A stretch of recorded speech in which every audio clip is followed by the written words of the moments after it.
서울 법무부 청사 앞에 평소와 다른 사람들이 모이기 시작했습니다. 연령대도 출신 국가도 제각각인 52명. 그런데 이상한 점이 있습니다. 이들은 모두 한국어를 거의 못합니다. 한국에 살아본 적도 없습니다. 그런데 왜 한국 국적을 원하는 걸까요? 더 이상한 건 이들을 막으려는 세력이 있었다는 겁니다. 어떤 나라는 법을 바꿔가며 이들의 출국을 막으려 했고 한국 내부에서도 반대 여론이 일었습니다. 도대체 이 52명은 누구일까요? 그리고 왜 87년이 지난 지금 집단으로 움직이기 시작한 걸까요?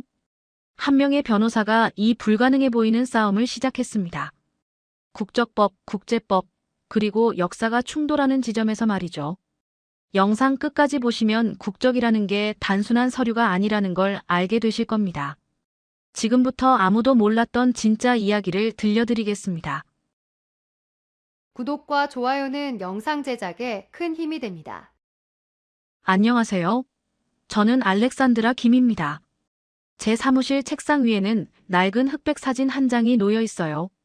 1937년 연해주를 떠나는 기차 앞에서 찍은 증조할아버지의 모습입니다. 그분의 눈빛에는 두려움과 동시에 언젠가 돌아가리라는 희망이 담겨 있었죠. 그로부터 87년이 흐른 지금, 저는 알마티의 한법률 사무소에서 국제인권 변호사로 일하고 있습니다. 오늘 아침 평소와 다를 바 없이 커피를 마시며 서류를 검토하던 중이었어요. 사무실 문이 열리고 60대로 보이는 여성 한 분이 들어오셨습니다. 그분은 류드밀라 박이라고 자신을 소개했어요. 떨리는 목소리로 말씀하시더군요. 자신을 포함해 52명의 고려인들이 대한민국 국적을 얻고 싶다고요. 처음엔 단순한 상담건으로 생각했습니다. 하지만 류드밀라 씨가 꺼낸 이야기는 제 예상을 완전히 벗어났어요.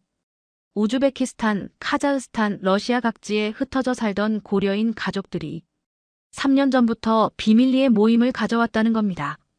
그들은 모두 한 가지 꿈을 공유했죠. 조상들이 떠나야 했던 그 땅, 대한민국으로 돌아가는 것이었습니다. 저는 류드밀라 씨에게 물었어요.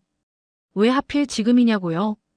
그분은 잠시 침묵하더니 이렇게 답하셨습니다. 자신의 어머니가 돌아가시기 전 마지막으로 남긴 말씀 때문이라고요. 어머니는 한국 땅을 한 번도 밟아보지 못한 채 세상을 떠나셨대요. 임종 직전 딸의 손을 꼭 잡고 부탁하셨답니다. 내가 대신 가보라고, 우리 조상님들의 나라가 어떤 곳인지 확인해 보라고요. 그 이야기를 듣는 순간 저는 제 책상 위 증조할아버지 사진을 다시 보게 됐습니다. 문득 깨달았죠. 이건 단순히 52명의 귀화 신청이 아니라는 걸요. 4대에 걸친 고려인들의 한과 염원이 담긴 역사적 여정이라는 것을 말이에요. 류드밀라 씨는 가방에서 두꺼운 파일을 꺼냈어요. 그 안에는 52명 각자의 가족, 역사, 출생 증명서, 고려인임을 증명하는 각종 문서들이 빼곡히 들어있었습니다. 이들은 이미 2년 넘게 준비해온 거였어요. 하지만 문제가 있었죠. 한국의 귀화 절차가 워낙 복잡하고 집단 귀화라는 선례도 거의 없다는 점이었습니다. 저는 솔직하게 말씀드렸어요. 이 일이 쉽지 않을 거라고요. 법적 장벽도 높고 행정적 절차도 까다로울 거라고요. 하지만 류드밀라 씨의 눈빛은 흔들리지 않았습니다. 그분은 제게 물었어요. 불가능하냐고요. 저는 고개를 저었습니다. 불가능하진 않지만 매우 어렵다고, 하지만 시도해볼 가치는 충분하다고 답했어요. 그날 저녁 저는 오랜만에 아버지께 전화를 드렸습니다. 아버지는 평생 카자흐스탄에서 농부로 사셨지만 늘 한국에 대한 이야기를 해주셨거든요. 제가 류드밀라 씨의 제안을 말씀드리자 아버지는 한동안 말이 없으셨어요. 그러다 조용히 말씀하셨습니다. 내가 할 수 있는 일이라면 꼭 도와드리라고요. 그게 우리 세대가 못다한 숙제를 푸는 길이 될 거라고요. 전화를 끊고 나서 저는 결심했습니다. 이 52명의 여정에 제 모든 법률 지식과 경험을 쏟아붓기로요. 어쩌면 이건 제게 주어진 운명일지도 모른다는 생각이 들었어요. 국제인권 변호사로서, 그리고 고려인 3세로서 할 수 있는 가장 의미 있는 일 말입니다. 류드밀라 씨와의 첫 만남 이후 저는 52명 전원을 직접 만나기로 결정했습니다. 각자의 상황을 파악하고 법적 검토를 위한 기초 자료를 수집해야 했거든요. 그래서 카자흐스탄과 우즈베키스탄 곳곳을 다니며 한 명 한 명 인터뷰를 시작했어요. 첫 번째로 만난 사람은 타슈켄트에 사는 빅토르 한 씨였습니다. 그분은 73세의 전직 기계공학자였어요. 소련 시절 우주선 부품을 만드는 공장에서 일했다고 하더군요. 빅토르 씨는 제게 녹슨 열쇠 하나를 보여주셨어요. 증조 할아버지가 함경북도 집에서 가져온 유일한 물건이라고 했습니다. 그분은 말했어요. 이 열쇠로 열문은 이미 사라졌지만 자신은 언젠가 한국 땅에서 새로운 문을 열고 싶다고요. 알마티에서 만난 마리나 최 씨는 45세의 한국어 교사였습니다. 그분은 독학으로 한국어를 배웠다고 해요. 유튜브와 드라마를 보면서 말이죠. 마리나 씨에게는 2명의 자녀가 있었는데 아이들도 함께 귀화 신청을 하고 싶어 했어요. 특히 17세 된 딸아이는 서울에 있는 대학교에 진학하는 게 꿈이라고 했습니다. 비슈케크에서 온 안드레이 박 씨는 좀 특별한 케이스였어요. 그분은 키르기스스탄 국립대학교에서 역사학을 가르치는 교수였거든요. 안드레이 씨는 지난 10년간 중앙아시아 고려인의 역사를 연구해왔다고 했습니다. 그분이 정리한 자료들은 우리 소송에 큰 도움이 될 거라는 확신이 들었어요. 52명 중에는 젊은 세대도 많았습니다. 28세의 율리아 리 씨는 IT 프로그래머였어요. 그분은 한국의 기술 발전에 깊은 관심을 갖고 있었죠. 자신의 기술을 한국에서 펼쳐보고 싶다는 포부를 밝혔습니다. 32세의 드미트리 김 씨는 요리사였는데 언젠가 서울의 고려인 전통 음식을 파는 식당을 열겠다는 꿈을 갖고 있었어요. 이렇게 한 명씩 만나다 보니 52명이라는 숫자가 단순한 통계가 아니라는 걸 깨달았습니다. 각자 고유한 이야기와 꿈을 가진 개개인이었어요. 어떤 이는 은퇴 후 조상의 땅에서 여생을 보내고 싶어 했고 어떤 이는 자녀 교육을 위해 또 어떤 이는 한국의 경제적 기회를 찾아서였죠. 하지만 공통점도 있었습니다.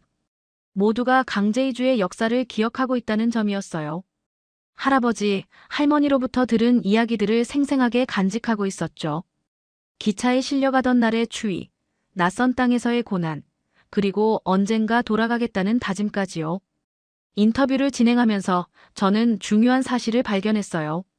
이들 중 상당수가 한국어를 할 줄 몰랐다는 겁니다. 3세대, 4세대로 내려오면서 러시아어가 모국어가 되어버린 거죠. 이건 큰 문제였어요. 한국 귀화심사에서 언어 능력이 중요한 평가 요소 중 하나였거든요. 또 다른 문제도 있었습니다. 경제적 능력을 입증해야 한다는 점이었어요. 귀화 후 한국에서 생활할 수 있는 재정적 기반을 보여줘야 했죠. 52명 중 일부는 은퇴한 상태였고 젊은 층도 중앙아시아의 경제 상황상 큰 자산을 갖고 있지 않았어요. 서류 문제는 더 심각했습니다. 소련 시절의 혼란스러운 행정체계 때문에 출생증명서나 가족관계 증명서가 제대로 보존되지 않은 경우가 많았어요.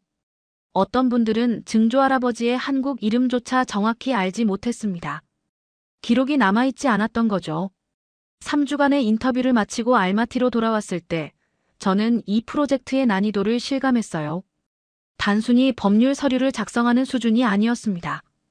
역사적 증거를 찾고 언어 교육 프로그램을 마련하고 경제적 기반을 증명할 방법을 찾아야 했죠. 하지만 동시에 확신도 생겼어요. 이 일을 반드시 해내야겠다는 확신이요. 52명의 눈빛에서 본 간절함, 그들이 들려준 조상들의 이야기, 그리고 무엇보다 조국으로 돌아가고 싶다는 순수한 열망이 저를 움직였습니다. 사무실로 돌아온 저는 곧바로 전략 회의를 소집했어요. 혼자서는 할 수 없는 일이었거든요. 우선 한국에 있는 고려인 관련 시민단체들과 접촉하기 시작했습니다. 그리고 국제법과 한국 국적법에 정통한 변호사들을 찾아 협력을 요청했어요. 저녁 무렵 류드밀라 씨에게 전화를 걸었습니다. 52명을 모두 만났다고, 그리고 이 여정이 쉽지 않겠지만 함께 시작해보자고 말씀드렸어요. 전화기 너머로 류드밀라 씨의 흐느끼는 소리가 들렸습니다. 감사하다는 말씀과 함께요. 52명의 사연을 정리한 후 본격적인 법률 검토에 들어갔습니다. 제 사무실 회의실 벽면은 금세 각종 서류와 법조문으로 뒤덮였어요. 대한민국 국적법, 귀화 허가 요건, 특별귀화 조항들을 하나씩 분석하기 시작했죠. 가장 먼저 확인한 건 집단 귀화의 선례였습니다. 한국 법무부 데이터베이스를 뒤져봤지만 50명 이상이 동시에 귀화를 신청한 사례는 찾을 수 없었어요. 선례가 없다는 건 새로운 길을 개척해야 한다는 의미였습니다. 저는 서울에 있는 이민법 전문 변호사 정수진 씨에게 이메일을 보냈습니다. 정 변호사는 제가 국제인권법 세미나에서 만난 분이었어요. 고려인 문제에 관심이 많다는 걸 알고 있었죠. 3일 후 답장이 왔는데 예상보다 훨씬 복잡한 문제라는 내용이었어요. 정 변호사의 분석에 따르면 크게 3가지 법적 장벽이 있었습니다. 첫째는 일반 귀화 요건이었어요. 5년 이상 한국에 거주해야 한다는 조건인데 52명 중 대부분은 한국에 거주한 경험이 전혀 없었죠. 둘째는 생계 유지 능력 증명이었습니다. 안정적인 소득이나 자산을 보여줘야 했는데 중앙아시아의 경제 상황을 고려하면 쉽지 않은 일이었어요. 셋째 문제가 가장 까다로웠습니다. 한국계 혈통을 명확히 입증해야 한다는 점이었어요. 하지만 우리 손에 있는 건 대부분 소련 시절의 불완전한 기록들 뿐이었죠. 증조할아버지의 본적지를 증명할 호적 등본도 없었고 일부는 한국식 이름조차 러시아식으로 변형되어 있었습니다. 저는 팀을 꾸리기 시작했어요. 알마티에서 활동하는 젊은 변호사 2명을 영입했고 역사학 전공 대학원생 1명도 합류시켰습니다. 우리는 매일 아침 8시에 모여 전략 회의를 했어요. 법률적 접근과 역사적 증거 수집을 병행해야 했거든요. 역사학 전공인 나타샤는 소련 문서보관소를 뒤지기 시작했습니다. 1937년 강제이주 당시의 기차 승객 명단, 정착촌 배정 기록, 배급 카드 등을 찾아냈어요. 52명 중 17명의 조상 이름이 발견됐습니다. 작은 돌파구였죠. 한편 저는 법무부에 공식 질의서를 보냈어요. 2주를 기다린 끝에 답변이 왔는데 내용은 실망스러웠습니다. 현행법상 일반 귀화 절차를 따라야 하며 집단 신청이라 해도 개별 심사가 원칙이라는 거였죠. 류드밀라 씨를 비롯한 대표 10명과 긴급 회의를 열었습니다. 법무부의 답변을 전달하자 회의실 분위기가 무거워졌어요. 빅토르 한 씨는 한숨을 쉬며 말했습니다. 역시 쉽지 않은 일이었다고요. 하지만 저는 포기할 수 없었어요. 우리에게는 다른 길이 필요했습니다. 저는 특별귀화 조항을 다시 검토하기 시작했어요. 국적법 제7조를 보니 대한민국에 특별한 공로가 있거나 과학경제문화 등의 분야에서 우수한 능력을 보유한 경우 특별귀화가 가능하다고 되어 있었죠. 하지만 이것만으로는 부족했어요. 그러던 중 제 눈에 들어온 조항이 있었습니다. 국적법 제6조의 간이귀화 요건 중 부모가 대한민국 국민이었던 자에 대한 특례 조항이었어요. 물론 52명의 부모는 이미 소련 국적이 되어버렸지만 그 이전 세대까지 거슬러 올라가면 어떨까 하는 생각이 들었죠. 저는 밤늦게까지 판례를 검색했습니다. 재외동포법, 국적법 개정 연역, 헌법재판소 결정례들을 모두 살펴봤어요. 그리고 하나의 가능성을 발견했습니다. 역사적 불가항력으로 인한 국적 상실의 경우 그 후손들에게 특별한 배려를 할 수 있다는 헌법재판소의 의견이 있었던 거예요. 새벽 3시, 저는 정수진 변호사에게 긴 이메일을 보냈습니다. 강제이주라는 역사적 비극이 불가항력에 해당한다는 논리로 접근해보자는 제안이었어요. 우리는 단순한 귀화 신청이 아니라 역사적 정의 회복 차원에서 이 문제를 다뤄야 한다고 썼죠. 아침이 되자 정 변호사에게서 답장이 왔어요. 흥미로운 접근이라고, 하지만 이를 뒷받침할 탄탄한 법리 구성이 필요하다는 내용이었습니다. 그분은 서울에서 관련 전문가들을 모아 연구팀을 구성하겠다고 했어요. 저는 52명에게 희망적인 소식을 전했습니다. 새로운 전략을 찾았다고 시간이 걸리겠지만 가능성이 보인다고요. 전화기 너머로 말이나 최 씨의 목소리가 떨렸어요. 정말 할 수 있겠냐고 물었죠. 저는 확신에 찬 목소리로 답했습니다. 해낼 거라고요. 새로운 법적 전략을 세운 후 저는 한국으로 날아갔습니다. 정수진 변호사와 직접 만나 구체적인 계획을 논의해야 했거든요. 서울 서초동에 있는 정 변호사 사무실에서 첫 회의가 열렸습니다. 그곳엔 이미 6명의 전문가가 모여 있었어요. 이민법 변호사 2명, 헌법학 교수 1명, 고려인 역사 전문가 1명, 그리고 시민단체 활동가 2명이었죠. 모두 자발적으로 이 프로젝트에 합류한 분들이었습니다. 헌법학 교수인 김태현 박사님이 먼저 입을 열었어요. 강제이주가 명백한 인권 침해였다는 점을 강조하며 특별구제 조치가 정당화될 수 있다는 법리를 제시했죠. 고려인 역사 전문가 박민지 박사는 구체적인 자료를 준비해왔어요. 1937년 9월부터 10월 사이 약 17만 명의 한인이 중앙아시아로 이동했다는 소련 문서였습니다. 우리 52명은 바로 그 후손들이라는 걸 입증할 수 있었어요. 저는 52명의 개별 사례를 프레젠테이션으로 정리해 발표했습니다. 빅토르 한 씨의 녹슨 열쇠, 마리나 최 씨의 자녀 교육 꿈, 안드레이 박 교수의 역사 연구까지요. 숫자가 아닌 사람의 이야기로 전달하고 싶었거든요. 회의실이 조용해졌어요. 누군가는 눈시울을 붉혔습니다. 정수진 변호사가 실무적인 문제를 꺼냈어요. 우선 청원서를 작성해 법무부에 제출하되 동시에 국회의원들을 설득해 입법적 해결 방안도 모색해야 한다고 했습니다. 또한 언론을 통해 여론을 환기시키는 것도 중요하다고 덧붙였죠. 시민단체 활동가 중 한 명인 최영희 씨가 제안했어요. 고려인 관련 단체들과 네트워크를 구축하자고요. 실제로 한국에는 이미 수천 명의 고려인이 거주하고 있었습니다.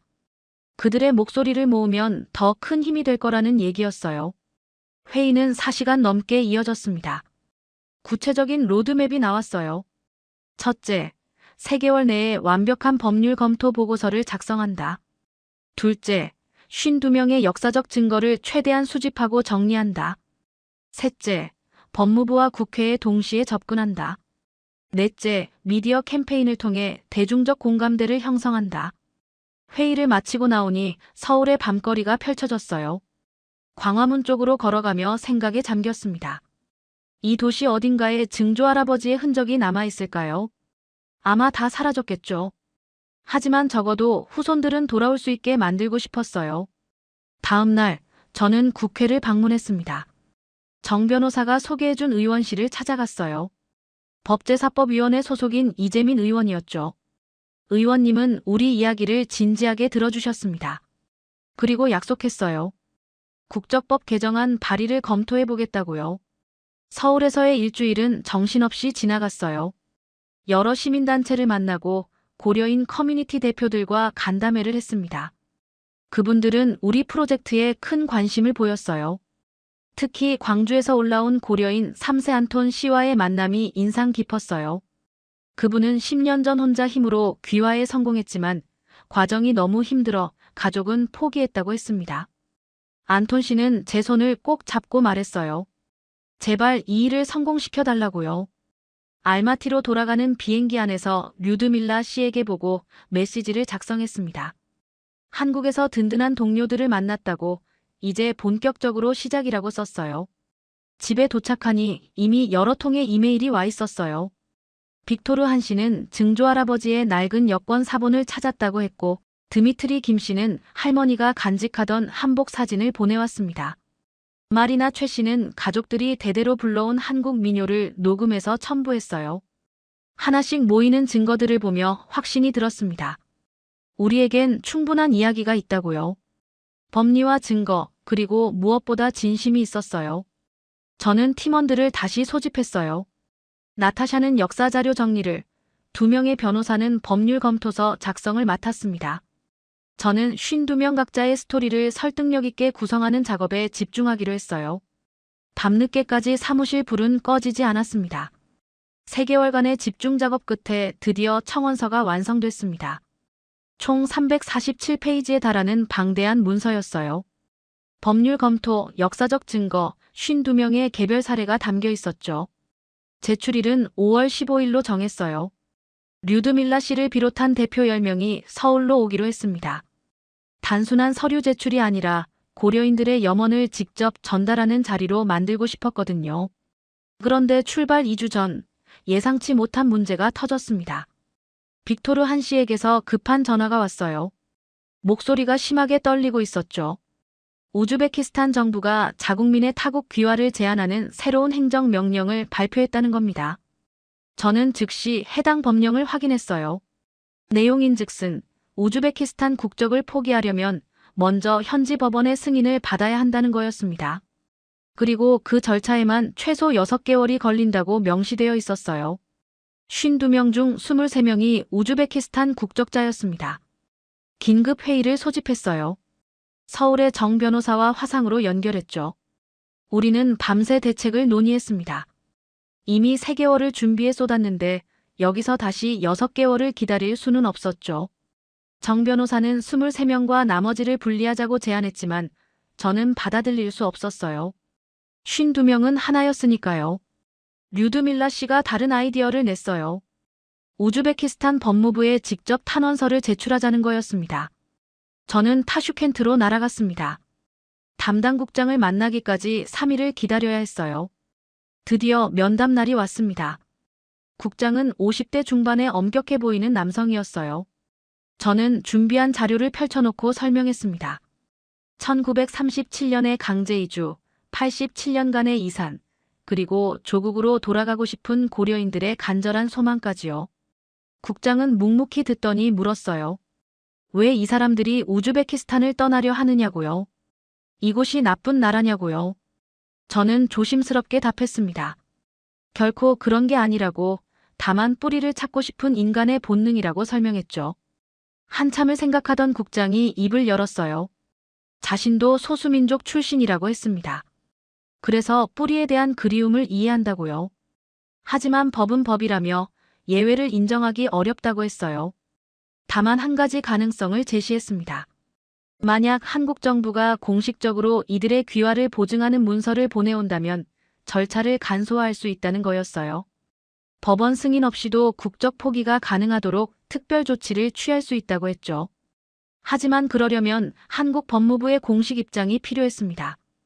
알마티로 돌아와 곧바로 정 변호사에게 연락했어요. 우즈베키스탄 측의 조건을 전달했습니다. 문제는 한국 법무부가 아직 귀화를 승인하지도 않은 상황에서 그런 보증 문서를 발급할 리 없다는 점이었죠. 닭이 먼저냐 달걀이 먼저냐 같은 상황이었어요. 정 변호사는 며칠 고민하더니 해결책을 제시했습니다. 국회의원실을 통해 법무부의 비공식 협조를 요청하는 거였어요. 이재민 의원이 도와줄 수 있을 거라고 했죠. 완벽한 방법은 아니었지만 유일한 길이었습니다. 이 의원실에서 법무부와 여러 차례 협의를 진행했어요. 2주가 걸렸습니다. 법무부는 선례가 없다며 난색을 표했지만 이 의원의 끈질긴 설득 끝에 한 발 물러섰습니다. 법무부는 공식 문서는 어렵지만 귀화 심사가 진행 중이라는 확인서는 발급할 수 있다고 했어요.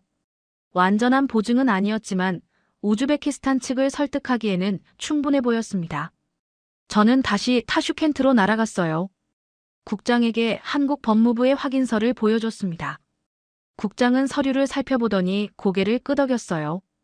이 정도면 특별 조치를 취할 수 있다고 23명의 국적 포기 절차를 2주 안에 완료해주겠다고 약속했죠. 비행기로 돌아오며 안도감이 들었습니다. 힘든 고비를 하나 넘겼지만 앞으로 더 많은 장애물이 기다리고 있을 거란 걸 알았어요. 2주 후 우즈베키스탄 측에서 약속대로 23명의 국적 포기 승인서를 보내왔습니다. 이제 52명 모두가 한국 귀화 신청을 위한 준비를 완료했어요. 드디어 서울로 출발할 날이 왔습니다. 5월 15일 아침 인천공항에 도착했어요. 류드밀라 씨를 비롯한 대표 10명도 함께였습니다. 빅토르 한 씨는 그 유명한 녹슨 열쇠를 가방에 넣어왔더군요. 마리나 최 씨의 딸도 동행했는데 처음 보는 한국 땅에 눈을 반짝이고 있었어요. 정수진 변호사가 공항에서 우리를 맞이했습니다.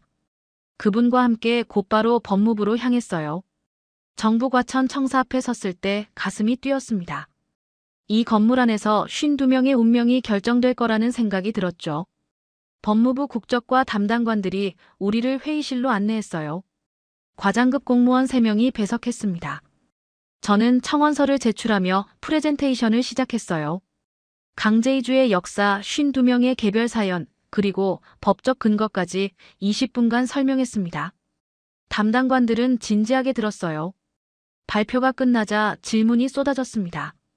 가장 까다로운 건 생계 유지 능력에 대한 부분이었어요. 저는 준비한 자료를 꺼냈습니다. 율리아 리 씨 같은 IT 전문가는 이미 한국 기업들로부터 채용 의향서를 받았다고 설명했어요. 드미트리 김 씨는 요리사 자격증이 있어 식당 취업이 가능하다고 덧붙였죠. 은퇴자들의 경우엔 자녀들의 경제적 지원을 받을 수 있다는 확약서도 제출했습니다. 또 다른 질문이 나왔어요. 한국어 능력은 어떻냐는 겁니다. 솔직히 이 부분이 약점이었어요. 52명 중 절반 이상이 한국어를 거의 못했거든요. 하지만 말이나 최 씨가 나섰습니다. 자신이 한국어 교사라며 이미 6개월간 온라인으로 동료들을 가르쳐왔다고 설명했어요. 실제로 초급 수준이지만 기본 회화는 가능한 사람들이 늘어났다고 했죠. 회의는 2시간 넘게 이어졌습니다. 마지막으로 담당 과장이 말했어요. 이례적인 케이스라 심사에 시간이 걸릴 거라고요. 최소 3개월은 기다려야 한다고 했습니다. 그리고 개별 심사를 진행할 텐데 52명 모두가 통과한다는 보장은 없다고 덧붙였어요. 법무부를 나오며 류드밀라 씨가 물었습니다. 가능성이 있냐고요? 저는 정직하게 답했어요. 절반 정도라고 하지만 최선을 다하면 충분히 가능하다고요. 그날 저녁 이재민 의원실에서 기자회견을 열었습니다. 의원님이 주선해준 자리였어요. 10여 명의 기자가 모였죠. 저는 고려인 집단 귀화 신청의 의미를 설명했고 류드밀라 씨는 할머니의 마지막 유언을 전했습니다. 다음 날 아침 몇몇 언론에서 우리 이야기를 다뤘어요. 긍정적인 반응이 많았습니다. 한 신문은 사설에서 역사적 정의 회복 차원에서 귀화를 승인해야 한다고 주장했죠. 하지만 부정적 의견도 있었습니다. 한국어도 못하는 외국인들에게 국적을 주는 게 맞느냐는 댓글도 보였어요. 저는 그런 반응이 예상됐지만 실제로 보니 마음이 아팠습니다. 알마티로 돌아온 후 52명 전원에게 상황을 보고했어요. 기다림의 시간이 시작됐습니다. 한 달쯤 지났을 때 정 변호사에게서 연락이 왔습니다. 법무부가 추가 자료를 요청했다는 거예요. 각 개인의 범죄 경력 조회서와 건강검진 결과를 제출하라는 내용이었죠. 이건 좋은 신호였어요. 저는 즉시 52명에게 연락해 필요한 서류를 준비하라고 전했습니다. 2주 만에 모든 서류가 모였고 저는 다시 서울로 날아가 제출했습니다. 그리고 또다시 기다림이 시작됐어요. 류드밀라 씨는 거의 매주 전화를 걸어왔습니다. 소식이 있냐고 물었어요. 그러던 어느 날 밤 정 변호사에게서 긴급 전화가 왔습니다. 정수진 변호사의 목소리는 긴장되어 있었습니다. 법무부가 최종 면접 일정을 통보해왔다는 거예요. 52명 전원이 서울로 와서 개별 면접을 받아야 한다고 했습니다. 날짜는 2주 후였어요. 이건 예상하지 못한 절차였어요. 정 변호사는 이게 마지막 관문일 거라고 했습니다. 통과하면 승인, 실패하면 거절이라는 거였어요. 저는 즉시 52명에게 연락을 돌렸습니다. 빅토르 한 씨는 73세의 나이에 장거리 비행이 부담된다고 했지만 그래도 반드시 가겠다고 했습니다. 가장 큰 문제는 비용이었습니다. 52명이 서울로 가는 항공권과 숙박비가 만만치 않았거든요. 하지만 놀라운 일이 벌어졌어요.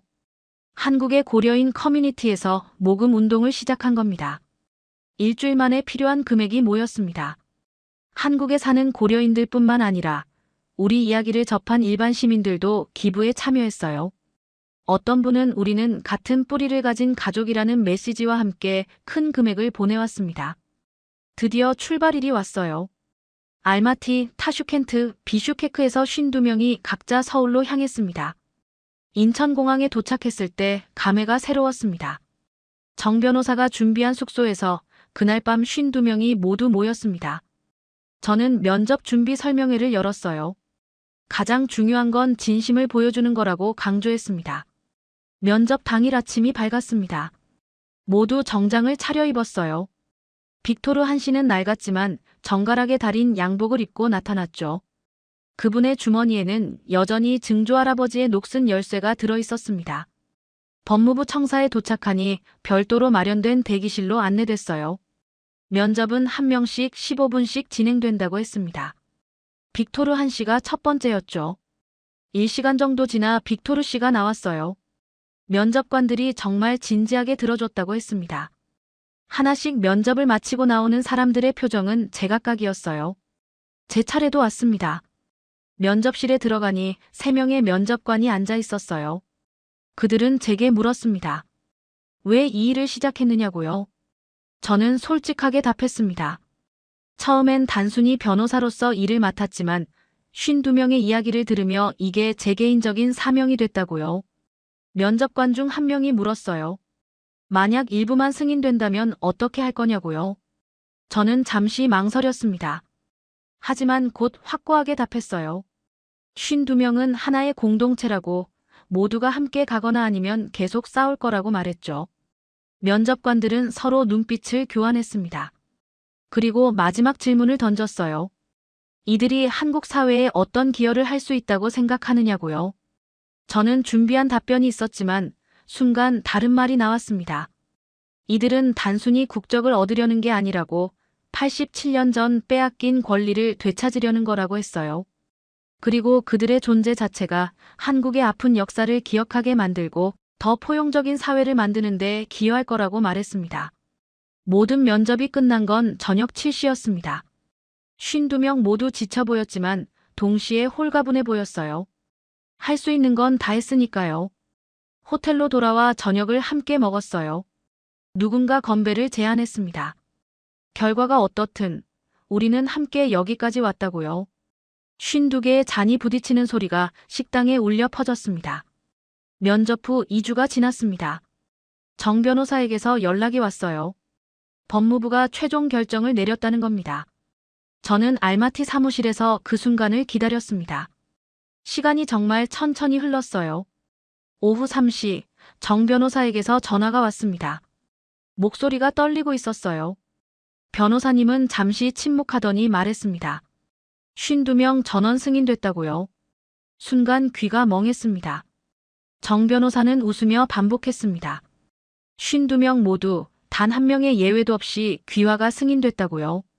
저는 곧바로 류드밀라 씨에게 전화를 걸었어요. 됐다고, 우리 모두 됐다고요. 전화기 너머로 흐느끼는 소리가 들렸습니다. 그분은 울면서 어머니께 알려드리고 싶다고 했어요. 52명에게 일일이 전화를 걸었어요. 빅토르 한 씨는 울기만 했고 마리나 최 씨는 딸과 함께 소리내어 웃었습니다. 일주일 후 법무부에서 공식 귀화 허가서를 발급했습니다. 8월 15일 광복절에 52명이 함께 대한민국 국민증을 받기로 했어요. 서울시청 대강당에 52명이 모였습니다. 법무부 장관이 직접 참석했어요. 고려인 커뮤니티 대표들과 시민단체 활동가들로 객석이 가득 찼습니다. 장관님이 단상에 올라 말씀하셨어요. 오늘은 역사적 잘못을 바로잡는 날이라고 52명의 귀화는 대한민국이 동포를 품에 안는 것이라고 했습니다. 첫 번째로 불린 이름은 빅토르 한이었습니다. 국민증을 받아든 순간 그분은 주머니에서 녹슨 열쇠를 꺼냈습니다. 증조 할아버지가 남긴 유일한 유산이라고 이제 새로운 문을 열 수 있게 됐다고요. 마리나 최 씨와 딸이 함께 단상에 올랐습니다. 17세 소녀는 서툰 한국어로 짧은 소감을 밝혔어요. 서울대학교에 꼭 입학하겠다고, 그래서 한국 사회에 기여하는 사람이 되겠다고 했습니다. 객석에서 박수가 터져 나왔어요. 52번째 마지막 이름이 불렸습니다. 류드밀라 박. 그분은 단상에 올라 국민증을 받고 잠시 눈을 감았어요.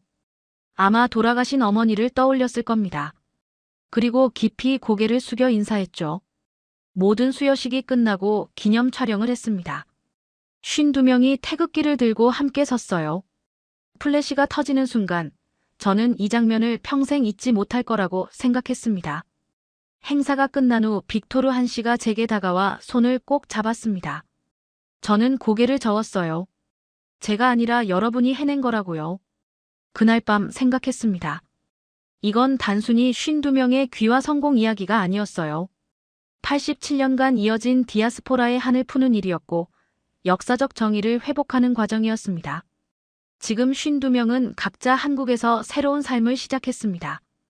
빅토르 한 씨는 인천에 정착해 고려인 역사관 건립을 추진하고 있어요. 마리나 최 씨는 서울에서 한국어 강사로 일하며 딸의 대학 진학을 준비하고 있습니다. 저는 여전히 알마티에서 일하고 있어요. 하지만 이제 제 사무실 책상 위에는 새로운 사진이 놓여 있습니다. 52명이 태극기를 들고 함께 찍은 그 사진이요. 가끔 류드밀라 씨에게서 전화가 옵니다. 한국 생활 이야기를 전해주죠. 무엇보다 조국에 돌아왔다는 사실이 매일 행복하다고 말해요. 조국으로 가는 길은 멀고 험했습니다. 하지만 52명은 포기하지 않았고 마침내 그 길의 끝에 도착했어요. 안녕하세요. 저는 알렉산드라 김입니다. 이것이 우리의 이야기였습니다.